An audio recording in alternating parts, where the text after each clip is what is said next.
রবিবার সকালে পশ্চিম পাঁশকুড়া বিধানসভার বিজেপি প্রার্থী সিন্টু সেনাপতির সমর্থনে বাংলা মোড় থেকে পাঁশকুড়া স্টেশন পর্যন্ত একটি বর্ণাঢ্য শোভাযাত্রা বের করা হয়। সেই শোভাযাত্রায় সুসজ্জিত হুডখোলা গাড়িতে অংশ নেয় রাজ্যের বিরোধী দলনেতা শুভেন্দু অধিকারীর সাথে ছিলেন পশ্চিম পাঁশকুড়া বিধানসভার প্রার্থী সিন্টু সেনাপতি।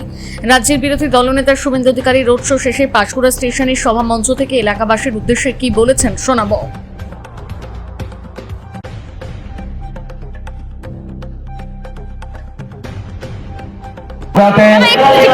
এখানে সমবেত হয়েছে নরেন্দ্র মোদীজির আশীর্বাদ ধন্য ভারতীয় জনতা পার্টির মনোনীত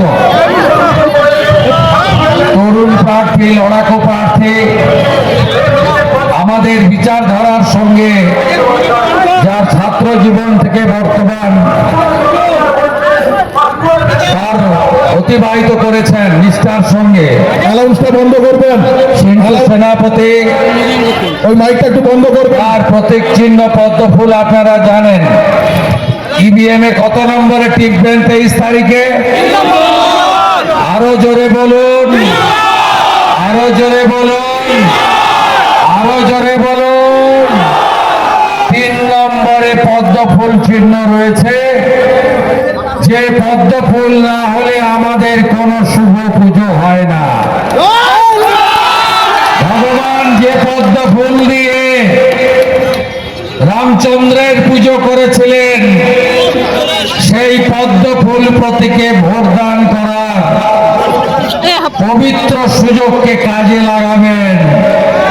জেলা সভাপতি, তরুণ সভাপতি তন্ময় আছেন এখানে, জেলার সমস্ত নেতৃত্বরা আছেন, মন্ডল সভাপতিরা আছেন।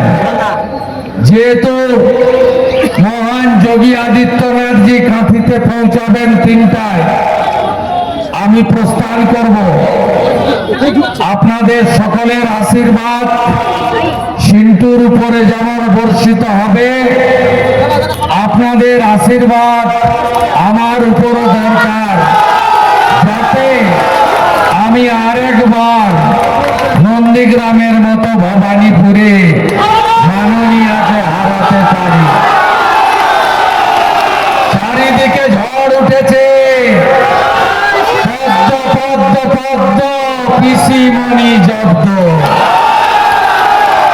মোদিজির সভাগুলোর দিকে তাকিয়ে দেখুন, লক্ষ লক্ষ লোক।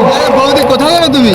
আর পিসিমণির সবার দিকে তাকিয়ে দেখুন, চেয়ার আছে।